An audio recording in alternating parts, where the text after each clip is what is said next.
সুপ্রিয় দর্শক, স্বাগত জানাচ্ছি বুদ্ধিবাড়িতে। বুদ্ধিবাড়ির ৬৮তম পর্বে সঙ্গে আছি মুজাহিদ শুভ।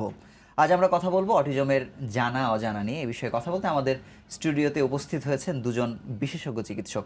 চলুন শুরুতেই অতিথিদের সাথে আপনাদের পরিচয় করিয়ে দেই।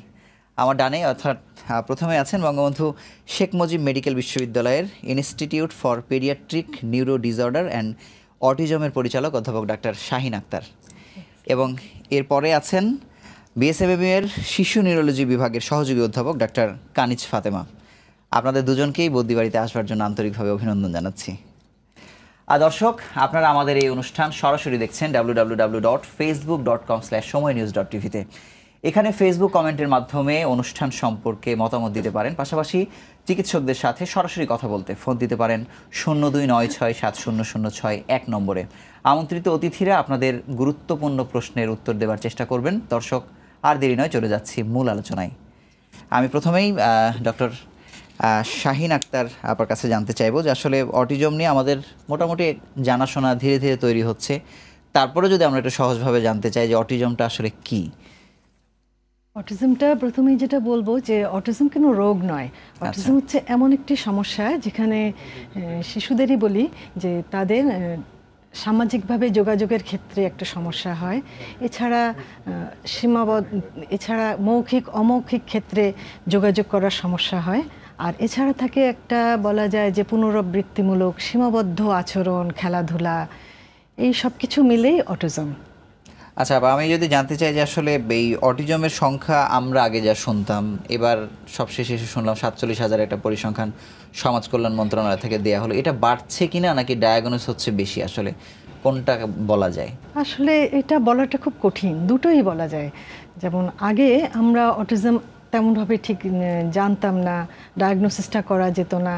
যখন অটিজম হতো অনেকজনকেই আমরা বলতাম বোধহয় বুদ্ধি প্রতিবন্ধী, এইভাবে আমরা পারিনি করতে। আর এছাড়া অটিজমের এখন ডেফিনিশনটা মানে অল্প অটিজম হলেও এটাকে আমরা অটিজম বলি।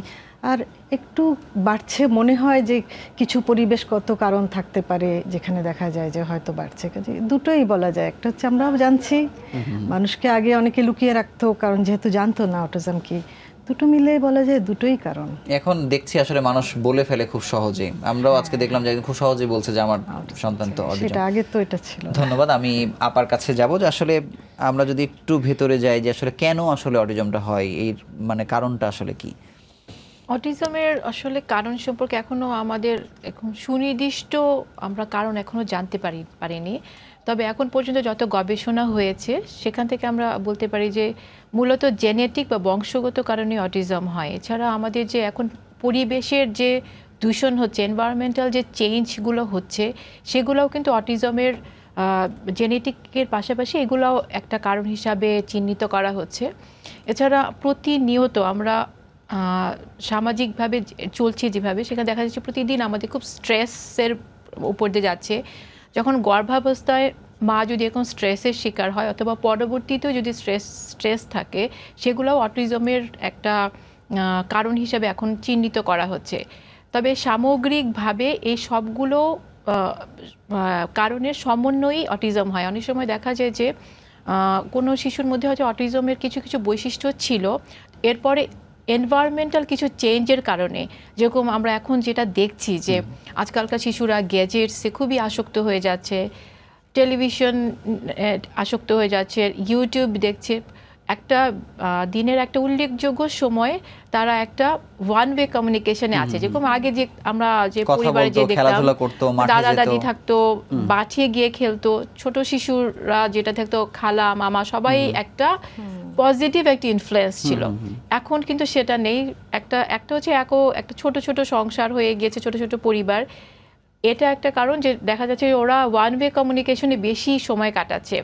দীর্ঘক্ষণ চুপ থাকতে হচ্ছে, শুনছে একটা জিনিস দীর্ঘক্ষণ থেকে। স্টিমুলেশন একটা যে আমার একটা পাশে একটা মানুষ থাকলে কিন্তু আমার জন্য একটা স্টিমুলেশন হয়, এই স্টিমুলেশনটা কিন্তু নাই। তবে শুধু এই এরকম তো প্রতিটি ফ্যামিলিতে এখন এটাই চলছে, কিন্তু সবার তো অটিজম হচ্ছে না। হয়তো তার কোনো একটা জেনেটিক্যালি তার এটা সমস্যাটা ছিল, বাট যখনই এনভায়রনমেন্টাল এই সমস্যাগুলো থাকছে তখন দেখা যাচ্ছে আরও সিভিয়ার মাত্রায় হয়ে যাচ্ছে। তো এখন পর্যন্ত আমরা এগুলাকেই অটিজমের কারণ আমি যদি একটু আপনার সাথে জানতে চাই যে তার মানে কি যে অটিজম নিয়ে আসে নাই, পরবর্তীতে কি পরিবেশগত কারণে এরকম হচ্ছে, নাকি আগে অবশ্যই কোনো না কোনো জেনেটিক্যাল কারণ ছিল?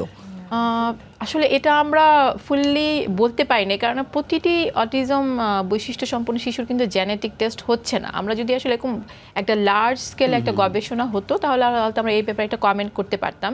তবে দেখা যাচ্ছে যে আর আমাদের এখন জেনেটিক স্টাডিতে এতটা সেই পর্যায়ে যায়নি যে আমরা ডিটেক্ট করব। তবে এখন পর্যন্ত আমরা যতটুকু দেখছি যে এই যে রিস্ক ফ্যাক্টরসগুলো আছে, যেটা হচ্ছে এনভায়রনমেন্টাল স্টিমুলেশন, স্ট্রেস, এগুলা কিন্তু যে সমস্ত বাচ্চার অটিজম বৈশিষ্ট্য সম্পন্ন থাকছে তাদের ক্ষেত্রে আমরা বেশি লক্ষ্য করছি। আচ্ছা, তো এর জন্য আসলে আরো অনেক, এটা কমেন্ট করার জন্য আমাদের আরো অনেক গবেষণা করা আমাদের প্রয়োজন রয়েছে, তারপরে আমরা মানে কমেন্ট করতে পারবো। অবশ্যই। আমি আমার কাছে আবারও ফিরছি যে আপা, আসলে সাধারণভাবে যদি লক্ষণগুলো কিভাবে আসলে বাবা মা সহজেই বুঝতে পারবে যে এই অটিজম আক্রান্ত, একটু যদি বলেন। বাবা মাই কিন্তু সবচেয়ে প্রথমে বোঝে, কারণ একটা শিশু যখন বড় হয় তখন কি করবে, বাচ্চাটা বাবা মায়ের দিকে তাকাবে, তাকে কোলে নিতে গেলে হাতটা বাড়িয়ে দেয়, চোখের দিকে তাকায়, নানানভাবে বোঝায় তার সাথে যে একটা যোগাযোগ আছে, তারপর টাটা করে। যেমন অটিজমের শিশুরা দেখা যায় যে ওরা নিজের মনেই থাকছে, ওরা এইগুলো করে না, হাসলে হাসি উত্তর দেওয়া। তারপর একটা বয়সে বাচ্চারা কি করে, কথা বলে দাদা দাদা, বাবা বাবা, এই কথাগুলো যখন বলছে না তখন বাবা মা খুব ভাবে যে কি ব্যাপার, বাচ্চাটা কি আমাকে পছন্দ করে না। এরকম কিন্তু অনেকে মা এসে বলে যে আমার সাথে কথা বলে না। একটা খেলনা কিনে আনলে ছোট একটা বাচ্চা কি করে, দৌড়ে আসে, খুশি হয়ে তাকায়, কোলে নিতে হাত বাড়িয়ে দেয়। কিন্তু অটিজমের বাচ্চারা থাকে কি, ওরা নিজের মনেই নিজের ভাবেই থাকছে, নিজের একটা জগতে। আর খেলাটার ক্ষেত্রে দেখা যায় যে অটিজমের শিশুরা ঠিক যেভাবে খেলতে হবে, যেমন মনে করো একটা ছোট গাড়ি, খেলনা গাড়ি, এটা সাধারণত বাচ্চারা চালায় একটা বয়সে, কিন্তু অটিজমের শিশুদের হয় কি ওই কল্পনাটা থাকে না, তখন ওরা গাড়িটা না চালিয়ে গাড়ির চাকাটা হয়তো ঘোরাতে থাকলো, কিংবা মুখে দিয়ে দিচ্ছে। যেই বয়সে, একটা বয়সে তো শিশুরা সবকিছুই মুখে দেয়, কিন্তু তারপরেও মুখেই দিচ্ছে এরকম করে একইভাবে, কিংবা সারিবদ্ধভাবে সাজাচ্ছে। আর আরেকটু বড় হলে যেমন স্কুলে গেল, কারোর সাথে কথা বললো না, একা একাই থাকছে, কেউ আসলে খুশি হচ্ছে না, আগ্রহগুলা। তারপর ও নিজে যখন খুশি হয় সেই খুশিটা যে ভাগ করে নেওয়া সেটা করতে পারছে না। আবার অনেক শিশু থাকে হ্যাঁ, মানে ওদের কাছে সমাজটাকে, মানে বাইরে আশেপাশে বিশ্বটাকে খুব অপরিচিত মনে হয়, কিভাবে রিয়্যাক্ট করবে বোঝে না। আবার অনেক শিশুরা থাকে স্পর্শে, তারপর গন্ধে খুব বেশি মাত্রায় সংবেদনশীল। তখন হয় কি, যেমন লাইট দেখলে চোখটা বন্ধ করছে, কিংবা অনেকে আছে যে লাইটের দিকে তাকিয়ে আছে, কেউ শব্দ হলে কান ঢেকে ফেলছে, কারণ ওই শব্দটা তাদের কষ্ট হয়। কেউ দেখা যায় যে সারাক্ষণ লাফাচ্ছে, কারণ ওদের কাছে ওই মুভমেন্টটা ভালো লাগে।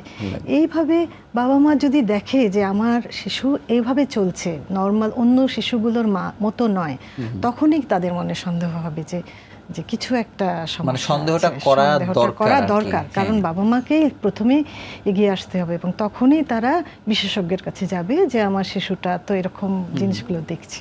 আবার রোগ নির্ণয়ের ক্ষেত্রে আমাদের দেশে আমরা কি দেখি, আপনাদের কাছে যখন কেউ আসে এই ধরনের সমস্যা নিয়ে, এটা কোন স্টেজে আসলে বেশি আসে? এখন বলবো যে 2011 সালে আমাদের যে অটিজমের ব্যাপারে আমাদের বাংলাদেশে যে বিশাল একটা আয়োজন হলো, যেটার মূলে ছিলেন আমাদের মাননীয় প্রধানমন্ত্রীর কন্যা, উনি একজন সাইকোলজিস্ট, সাইমা ওয়াজেদ, বাংলাদেশের জাতীয় অটিজম বিষয়ক স্টিয়ারিং কমিটির উনি চেয়ারম্যান। তো ওনার দ্বারাই হয়েছিল তখন আমাদের একটা উপমহাদেশে সুন্দর একটা সম্মেলন হয়েছিল। আমার বলা যায় যে ওই 11 সাল থেকেই সকলের মধ্যে কিন্তু একটা অটিজম বিষয়ে সচেতনতা হয়েছে। এখন অটিজম কিন্তু আমাদের সবার কাছে একটা নতুন শব্দ নয়। তো তার আগে আমি বলবো যে অনেকে আসতো একটু বেশি বয়সে, কিন্তু ইদানিং লক্ষ্য করা যাচ্ছে অনেক আগেই বাবা মা চলে আসে। এই ধরনের সমস্যা যেগুলো আমি বললাম, এগুলো যখন দেখা যায়, বাবা মা মোটামুটি অন্তত শহরে, গ্রামে অবশ্য এখনো অনেক কাজ আমাদের করা দরকার আছে, কিন্তু শহরে মোটামুটি শিক্ষিত মা বাবা এই ধরনের সমস্যা হলে খুব দ্রুত চলে আসছে না, আর কি। একটু খুব দ্রুতই দ্রুত আসে চলে আসে আগের এখন। তুলনায়। আমরা Early যেটা এখন চলে দেখি আসছে। আর্লি, এবং এমন উল্টোটাও হয় যে কিছু হয়নি, কথা বলছে না, তখন কিন্তু এসে উপস্থিত হয় যে দেখেন একটু অটিজম হলো কিনা, এরকমও মানে আমাদের সেই হিসাবে আমরা বলতে পারি যে সচেতনতা আমাদের শহরাঞ্চলে সচেতনতা অনেক বেশি একটু ভালো অনেক হয়েছে। ভালোই হয়েছে। হ্যাঁ। আপা, আমরা অটিজম নিয়ে সময় টিভিতে একটি প্রতিবেদন প্রচার করেছি, আমরা একটু দেখে আসি। দর্শক, সময় টিভিতে প্রচারিত অটিজম নিয়ে প্রতিবেদনটি চলুন আমরা দেখে আসি।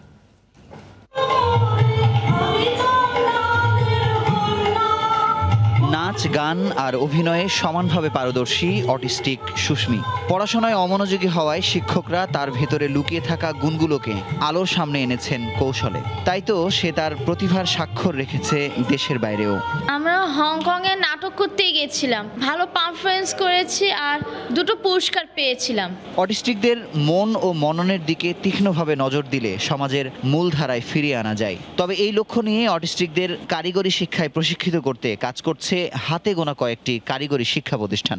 বেকারি, ফুড সার্ভিস থেকে শুরু করে প্রায় 41টা ট্রেডে ওদের প্রশিক্ষণ দিচ্ছি। 223 জনের মধ্যে আপনার 132 জন বেতনভুক্ত কর্মচারী হিসেবে বিভিন্ন জায়গায় কাজ করছে।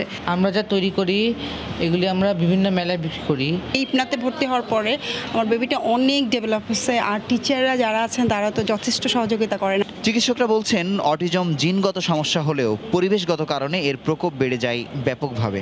খাদ্য সংরক্ষণের জন্য যে প্রিজারভেটিভস ইউজ করা হয়, সৌন্দর্য বৃদ্ধি করার জন্য যে রঙিন করা হয় খাবারকে, এবং ফাস্ট ফুডের মাত্রা যদি বাড়ে খাওয়ার সাথে, এই ফাস্ট ফুড, এই কালারিং এজেন্ট, প্রিজারভেটিভস বা শিশুদের অটিজমের মাত্রাকে বাড়িয়ে দেবে। তবে আধুনিক পৃথিবীর উপযোগী করে গড়তে সহায়ক প্রযুক্তির ব্যবহারই সর্বোত্তম সমাধান বলে মনে করছে সরকার।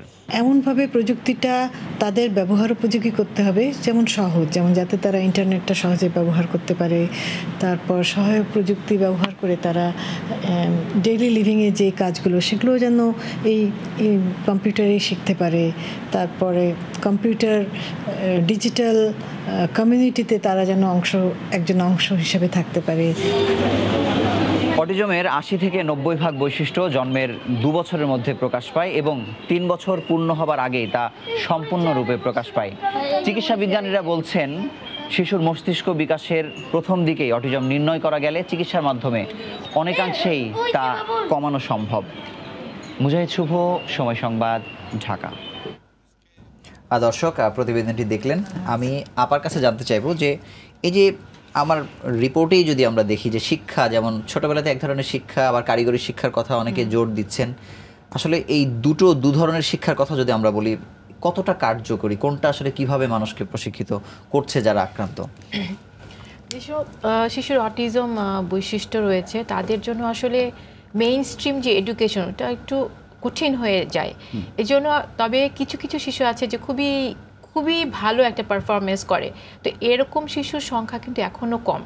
তো আমরা প্রথমত প্রতিটি বাবা মারে কিন্তু একটা এরকম ইচ্ছা থাকে যে তাদের শিশুটি মেইন স্ট্রিমে ঢুকে যাবে এবং মেইন স্ট্রিম যে স্কুলগুলো আছে সেগুলোতে যাবে। তো আমরা কিন্তু প্রথমে এটাতে এনকারেজ করি এবং তারপর এই ব্যাপারে কিন্তু দেখা যায় যে সব শিশু কিন্তু কিছু কিছু শিশু ফেল করে যায়, অধিকাংশ শিশু কোপ আপ করতে পারে না। তো এই শিশুগুলা তখন আমরা সাজেস্ট করি যে ওদেরকে এই রেগুলার যে আমাদের এডুকেশন সিস্টেম আছে সেটাতে খুব বেশি ইফোর্ট না দিয়ে তখন দেখা যায় যে একটা ফ্রাস্ট্রেশন চলে আসে। পাশাপাশি প্রথম থেকেই যদি তাদেরকে কিছু কারিগরি শিক্ষা দেওয়া যায় এবং একই সাথে কিছু কিছু ক্রিয়েটিভ ওয়ার্কে, যেরকম এই যে এখানে আমরা কিছুক্ষণ আগে দেখলাম যে ছবি আঁকা, ক্রাফটিং, নাচ, গান, এগুলাতে যদি উৎসাহ দেওয়া হয় এবং এগুলাতে যদি তাদেরকে ট্রেন আপ করা যায়, এটা কিন্তু ভীষণভাবে খুবই ভালো হয় এবং আমরা খুবই অবাক হয়ে যাই যে ওরা এত সুন্দর ছবি আঁকে এবং এত সুন্দর ক্রাফটিং করে। হ্যাঁ, তারপরে এবং এগুলাতে তাদের যে প্রতিভাটা সেটা আরো অনেকখানি বিকশিত হয়। কাজেই মেইন স্ট্রিমের পাশাপাশি প্রতিটি বাচ্চাকে আমরা বলবো যে সমস্ত একটু বিশেষ বৈশিষ্ট্য রয়েছে তাদেরকে একটা আলাদা একটা হবি গড়ে তোলা, সেটা এবং পরবর্তীতে যেন সে এটা দিয়েই একটা ওয়েজ ইনকাম করতে পারে। যেরকম আমরা দেখছি ট্রেন আপ করা হচ্ছে, আমরা কিন্তু অনেকে ট্রেন আপ করেছি, কিন্তু এই ব্যাপারে কিন্তু আমাদের এখনো পজিটিভ মাইন্ড এখনো আমাদের আসেনি যে আমার শিশুটা নর্মাল এসএসসি এইচএসসি এই যে আমাদের নর্মাল আমাদের কন্টেম্পোরারি এডুকেশন সিস্টেম এর বাইরে এসে যাবে, কিন্তু প্রথমে আমাদের যদি পজিটিভ একটা আমাদের অ্যাটিটিউড হয় এবং আমাদের সোশ্যাল যে সবাই আছে তাদের যে এই বাচ্চাগুলার যেরকম কিছু কিছু এখন কিন্তু অনেক অর্গানাইজেশন আছে যারা এই শিশুদেরকে ওরা প্রোভাইড করছে, তাদেরকে যদি আমরা আরও উৎসাহ দেই তাহলে কিন্তু প্রত্যেকটা বাবা মা থেকে শুরু করে প্রত্যেকেই কিন্তু এটাতে উপকৃত হবে। আচ্ছা, আমি আপনার কাছে জানবো যে অনেক সময় এই কথাও আমরা অভিযোগ শুনি যে বিভিন্ন সাধারণ স্কুলে তাদেরকে নেওয়া হয় না। আসলে সমাজ কি আসলে সেই জায়গা থেকে এখনো সহজ হতে পারেনি কিনা, কি মনে হয় আপনার? অথবা জেনারেল এডুকেশন তাদের জন্য আসলে দরকারি কতটুকু, গেলে কেমন ভালো হয় সাধারণ বাচ্চাদের সাথে যদি থাকে? সাধারণ বাচ্চাদের সাথে থাকলে ভালো হয়, কারণ আর বাবা মাও এক্সপেক্ট করে সাধারণ বাচ্চাদের সাথে থাকবে। তবে যেটা বলছি আসলে সমাজ আমার মনে হয় এখনো অতটা তৈরি হয়নি, তৈরি হতে হবে। আমরা সবাই মিলে যদি চেষ্টা করি এটা হবে, কারণ ওদেরকে অনেক সময় যেহেতু এই শিশুগুলো তাদের মনের কথাটা বোঝাতে পারে না, তখন এই টিচার যারা স্কুলে আছে তারা যদি শিক্ষিত না হয়, মানে অটিজমের ব্যাপারে অভিজ্ঞ না হয়, তাহলে এখন আমরা টিচাররা যারা আমরা চাই যে আমাদেরকে বুঝুক শিশুরা, স্টুডেন্টরা, কিন্তু অটিজমের ক্ষেত্রে হচ্ছে এই টিচারদেরকেই বুঝতে হবে শিশুটাকে যে তার কি চাহিদা, সে কি চায়। এইভাবে ট্রেনিংটা পেলে তারা নিশ্চয়ই, কারণ হচ্ছে যে এমনি সাধারণ স্কুলে তো একটা ভালো শিক্ষার্থীর বাইরে তো সাধারণত শিক্ষকরা যেতে চান না, সেক্ষেত্রে অটিজম হলে তো অটিস্টিক হলে তো দেখা গেল আরো যদি সে গুরুত্ব না পায় আরো বড় ধরনের প্রবলেম হয়তো হতে পারে। এক্ষেত্রে একটা জিনিস দেখতে হবে যে তার মানে বুদ্ধিমত্তাটা কি, কোন লেভেলে। অটিজম মানে কিন্তু যে সবার বুদ্ধি কম থাকবে তা নয়, কারো বুদ্ধি নর্মাল থাকে, আবার এমন গ্রুপও আছে যাদের বুদ্ধি নর্মালের চেয়ে বেশি। নর্মালের চেয়ে বেশি যারা, তারা তো অন্য স্কুলে যেতেই পারে। যেমন আমরা কি শুনি, আইনস্টাইনের কথাও আমরা শুনি যে অটিজম ছিল, আরো অনেক নাম করা মানুষ, তা হতেও পারে। তো এরকম কাজে আমাদের দরকার আগে বুদ্ধিমত্তাটা কোন লেভেলে সেটা বুঝে স্কুলে যদি ভালো বুদ্ধি হয় ঠিক আছে, হোক না সে অসামাজিক, মানে অটিজমের তো যেটা প্রধান যে সে সামাজিকতাটা পারে না, ঠিক আছে চুপচাপ বসে থাকুক, সেটা অসুবিধা কি, আমরা যদি মেনে নেই। কিন্তু সে হয়তো অঙ্ক করতে পারবে খুব ভালো, সে লিখতে পারবে, তো এইভাবে যদি আমরা মেনে নেই, আমাদের সমাজ যদি এইভাবে তৈরি থাকে তাদেরকে গ্রহণ করতে, তাহলে কেন নয়, তাহলে তারাও যেতে পারবে, না সব স্কুলেই যেতে পারবে। আচ্ছা, আমি আপনার কাছে জানবো যে শেষ পর্যন্ত আসলে কি হয়? একজন পড়াশোনা করলো, হয়তো জবও অনেকে পাচ্ছে, কিন্তু পরিপূর্ণভাবে ভালো হওয়ার কি কোনো ব্যাপার থাকে? আচ্ছা, এই ব্যাপারে আসলে আমার যেটা কথা, যেরকম আমাদের প্রত্যেকটি মানুষের তো আলাদা কিছু বৈশিষ্ট্য থাকে। যেরকম একটা মেয়ে কিন্তু শুরু থেকে একটা মেয়ে, একটা ছেলে কিন্তু শুরু থেকে একটা ছেলে, এটা একটা বৈশিষ্ট্য। ঠিক তেমনি অটিজমও একটা বৈশিষ্ট্য। এটা এরকম আমরা কখনো বলবো না যেটা সম্পূর্ণ ভালো হয়ে যাবে, তবে একটা যার এই বৈশিষ্ট্যগুলো থাকে তার কিন্তু প্রথমে যে সমস্যাগুলো থাকে তা অনেকখানি ভালো হয়ে যায় এবং সে একটা নর্মাল একদম স্বাভাবিক একটা মানুষের মতো চলাফেরা করতে পারে, সংসারও করতে পারে। তবে কিছু কিছু যারা যখন অ্যাডাল্ট প্রাপ্তবয়স্ক হয়ে যায়, কারো কারো কিছু কিছু সমস্যা কিন্তু তখনও থেকে যায়। তবে যেটা হয় যে প্রথমে যে তার বৈশিষ্ট্যগুলো ছিল সেটার পরিবর্তন দেখা যায়। কারো কারো ক্ষেত্রে কিন্তু সম্পূর্ণ ইন্ডিপেন্ডেন্ট একটা লাইফ, স্বাবলম্বী একটা জীবনযাপন সে করতে পারে, কিন্তু কেউ কেউ পরবর্তীতে কারো অন্য কোনো কেয়ার গিভার, বাবা অথবা মা অথবা কোনো অভিভাবকের উপর ডিপেন্ডেন্ট থাকে। কাজে এর অটিজমের যে আমরা বলি যে ভবিষ্যতে কি হবে, এটা আসলে আমরা প্রথমেই বলতে পারি না, এটা খুব ডাইভার্স। এক একজন এক এক ধরনের বৈশিষ্ট্য সম্পন্ন হয় এবং এই পরিবর্তনটা এক একজনের ক্ষেত্রে এক এক রকম হবে এবং এটা কিন্তু সম্পূর্ণভাবে ডিপেন্ড করে কার ডিটেকশন, আমরা কত আগে চিহ্নিত করেছি, তাকে কিভাবে আমরা ট্রেন আপ করেছি এবং তার ফ্যামিলি সাপোর্টটা কিরকম ছিল, এবং একই সাথে আমাদের পজিটিভ অ্যাটিটিউড। যদি কোনো শিশুকে মা বাইরে না নিয়ে যেতে পারে, একটা পার্কে না নিয়ে যেতে পারে, একটা সোশ্যাল অনুষ্ঠানে, বিয়েতে না নিয়ে যেতে পারে, সেই শিশুটার যেই বিকাশ সেটা কিন্তু অটোমেটিক্যালি ব্যাহত হবে। কাজেই আমাদের সোসাইটি এবং সবাই মিলে যদি আমরা পজিটিভ হই তাহলে কিন্তু তার বিকাশটা অনেকখানি এবং সে একটা নিয়ার নর্মাল লাইফ লিড করতে পারবে। ধন্যবাদ। আমি আপনার কাছে জানবো যে সরকার এবার দেখলাম যে মানে প্রতিপাদ্যটা একটু আলাদা, একটু সুন্দর, সহায়ক প্রযুক্তির ব্যবহার অটিজম বৈশিষ্ট্য সম্পন্ন ব্যক্তির অধিকার। আসলে সরকার চিন্তা করেছে অবশ্যই ভালোর জন্য, কিন্তু এটা বলতে আসলে কি বুঝি, আমরা আসলে কি চাইছি?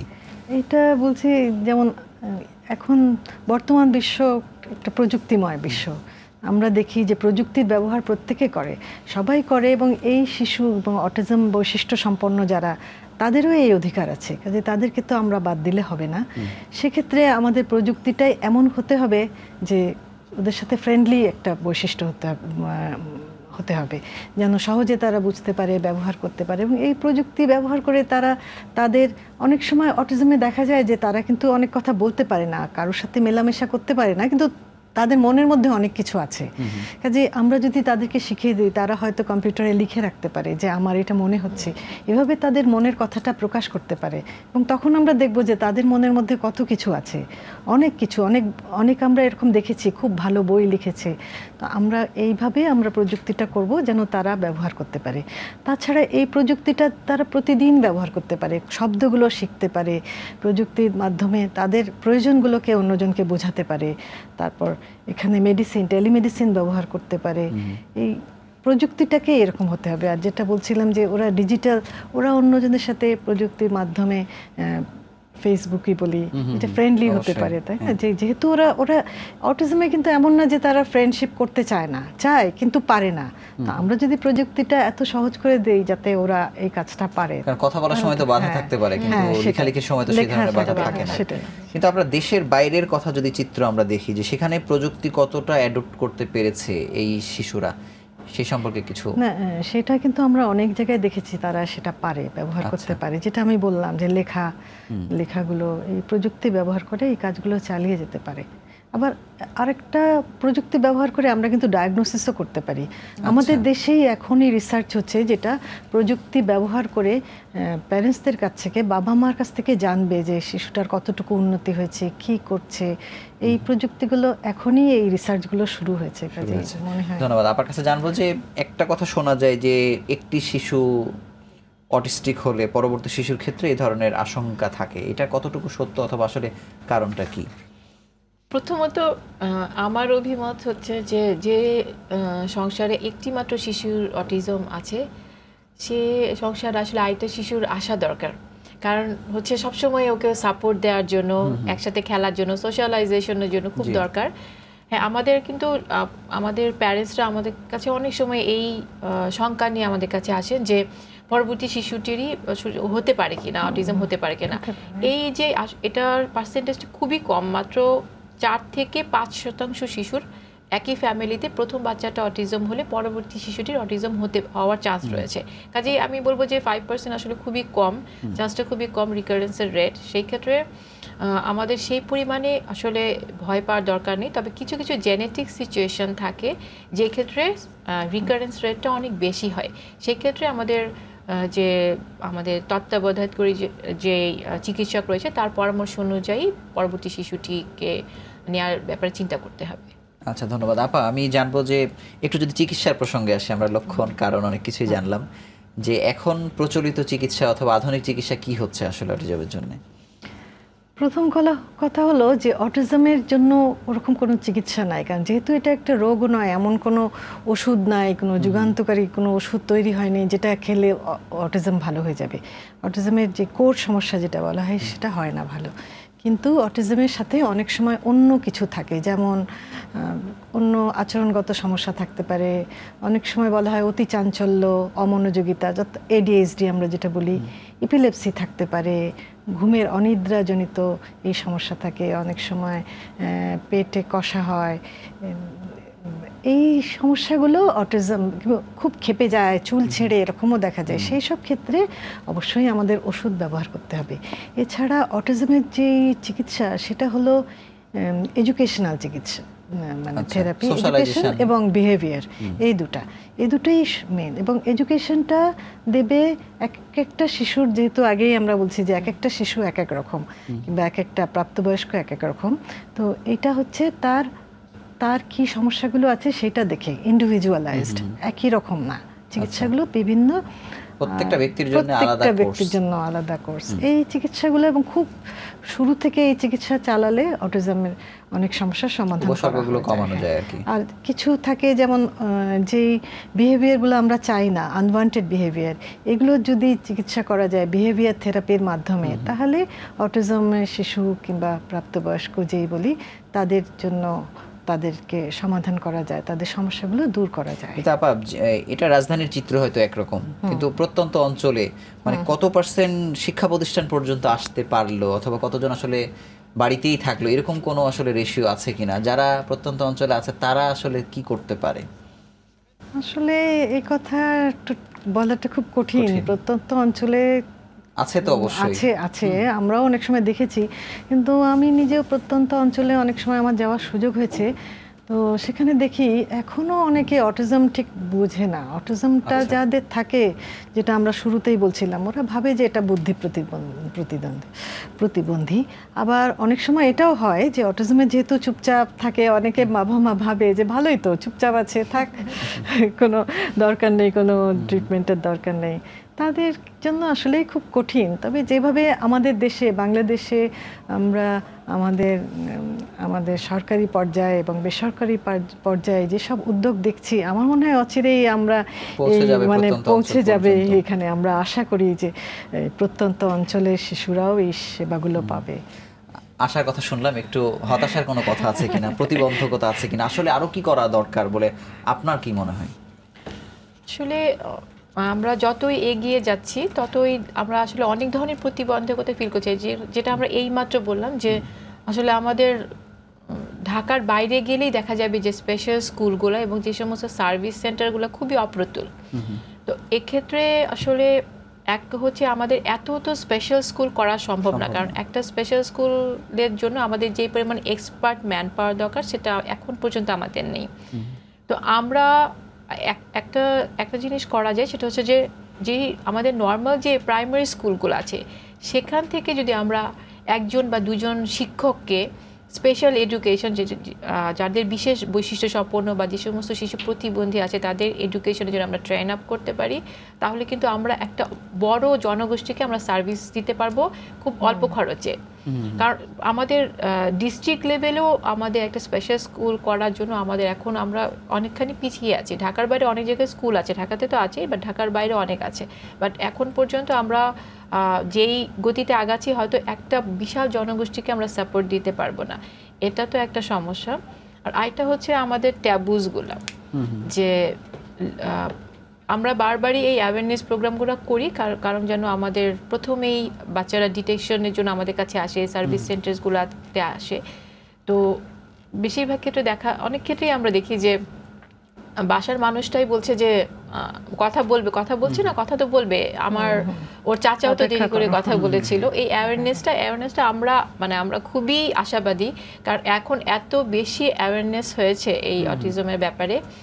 শুধু অটিজম না, যে সমস্ত শিশুর কিন্তু অন্য বুদ্ধি প্রতিবন্ধকতা, যেরকম সেরিব্রাল পলসি, এপিলেপসি, এরাও কিন্তু অটিজম হিসাবে আমাদের কাছে চলে আসছে, যারা আমরা নিউরোলজি করছি চলে আসছে, এবং এরা কিন্তু সার্ভিস পেয়ে যাচ্ছে।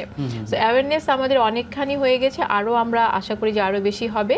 আর আমাদের আসলে সোসাইটিও এখন আমি বলবো অনেকখানি পজিটিভ, আগে থেকে অনেক বেশি পজিটিভ। আগে যেটা আমরা অনেক ধরনের বাবা মা এসে আমাদেরকে কমপ্লেন করতো, এখন কিন্তু অনেক ইনস্টিটিউট আছে খুবই, যারা স্পেশাল চাইল্ড তাদের প্রতি অনেক ফ্রেন্ডলি। কাজে আমরা এই ব্যাপারে এখনও আশাবাদী। প্রতিবন্ধকতা তো থাকবেই, সবসময় থাকবে, এবং এখন এই ফিল্ডে যে পরিমাণে মানুষ কাজ করছে, আমরা খুবই আশাবাদী যে আমরা এই প্রতিটি প্রতিবন্ধকতাই জয় করতে পারবো। অবশ্যই। আবার সাথে একটু জানবো যে বাবা মায়ের ক্ষেত্রে হয়তো বুঝলো যে আসলে সে অটিজম আক্রান্ত, তারপরেও আসলে কোন ধরনের ভুলের মধ্যে আসলে থাকে, সেই জায়গাটা একটু কেমন হওয়া উচিত? এখন অটিজম জানলে, যেহেতু এটাও বোঝে যে অটিজমটা কোনো ওষুধ নাই যেটা খেলে ভালো হয়ে যাবে, সেজন্য তাদের মধ্যে একটা দুঃখ, দুর্দশা এইগুলো তো থাকেই, হতাশাগুলো থাকে।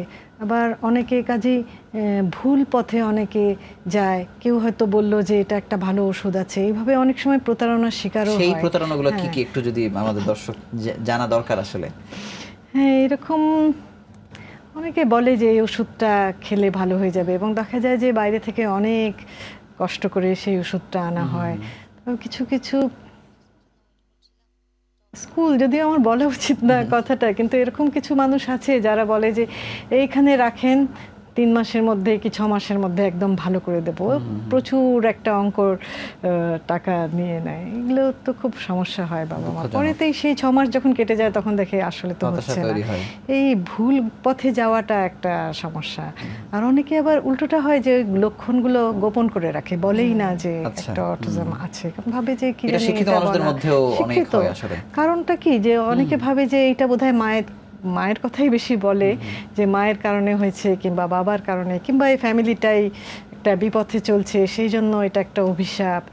এই কথাগুলো যখন আসে তখন বাবা মা একটু হতাশা হয়ে একটু একটু মন খারাপ করে। এটার তো আসলেও কোনো ভিত্তি নেই, আসলে এগুলোর কোনো ভিত্তি নেই। আচ্ছা, জেনেটিক্যাল কারণ যদি আরেকটু যদি আপাই ব্যাখ্যা করেন যে মানে আগে হলেই হবে এই ধরনের আসলে মানে পরিবারে থাকলে এটা আসলে কতটুকু নির্ভর করে, সেই পার্সেন্টেজ কেমন? আমি কিছুক্ষণ আগেই বললাম যে একটা ফ্যামিলিতে যদি একটা বাচ্চার অটিজম থাকে, পরবর্তী বাচ্চার ক্ষেত্রে অটিজম হওয়ার চান্স খুবই কম, এবং সেটা খুবই 4 থেকে 5 ভাগ, কোনো জায়গায় কোনো রিসার্চ এরকম এসেছে 20 ভাগ পর্যন্ত হতে পারে। কিন্তু আমি বংশের কথা বলছি, যদি অতীতে কারোর অতীতে সেটাই, এটা হচ্ছে ফ্যামিলিতে কেউ যদি থেকে থাকে, তার ফ্যামিলিতে কেউ থাকে, হয়তো একটা অনেক 3টা জেনারেশন আগে কারো ছিল, নেক্সট 2টা জেনারেশন পরে কারো আসতে পারে। তবে এইটার উপর ভিত্তি করে আসলে আমাদের এই ট্যাবুসটা রাখা উচিত না, আমি কোনো সন্তান নেব না। তবে এখন কিন্তু আমাদের মানে ইন্টারন্যাশনালি আমাদের দেশে এখন আমরা জেনেটিক স্টাডি শুরু করিনি, বাট আমাদের পাশে অনেক দেশে এখন কিন্তু জেনেটিক স্টাডিগুলো হচ্ছে। এই জেনেটিক স্টাডিগুলো আমরা যদি করতে পারি তাহলে কিন্তু আমরা পরবর্তী মা কনসিভ করার পরে কিন্তু আমরা জেনে যেতে পারবো যে আমাদের পরবর্তী যে শিশুটি আসছে সে অটিজম বৈশিষ্ট্য সম্পন্ন কিনা। তবে এইটা খুবই লিমিটেড স্কেলে এখনো হচ্ছে। এটার জন্য যেটা প্রথম জরুরি যেটা দরকার সেটা হচ্ছে যেই শিশুটি অটিজম বৈশিষ্ট্য সম্পন্ন আছে তার জেনেটিক স্টাডি করা। এটা আসলে একটা কঠিন একটা রাস্তা, তারপরেও কিন্তু এটা আমাদের একটা হোপ যে আমরা পরবর্তী শিশুটা যে অটিজম নেই সেটা আমরা প্রিভেন্ট করতে পারি কোনো ক্ষেত্রে। তবে এটা আরো এখন আমাদের অনেকখানি কাজ করার আছে। একটু সহজ কথায় যদি বলি, আমরা বলতে পারি যে এটা যেহেতু একটা জিনের কারণে হয় নাই, যেমন ডাউন সিনড্রোম বলি, কিংবা যে মা কিংবা বাবার কাছ থেকে এসেছে বেশিরভাগ ক্ষেত্রে, কিন্তু অটিজমে হয় যে অনেকগুলো জিনের সমস্যা, হয়তো বাবা মা কারো কাছেই আসেনি, কারো কাছ থেকেই আসে নাই, কিন্তু জন্মবার পূর্বে ওইখানেই বেশ কিছু চেঞ্জ হয়ে গেল শিশুটা।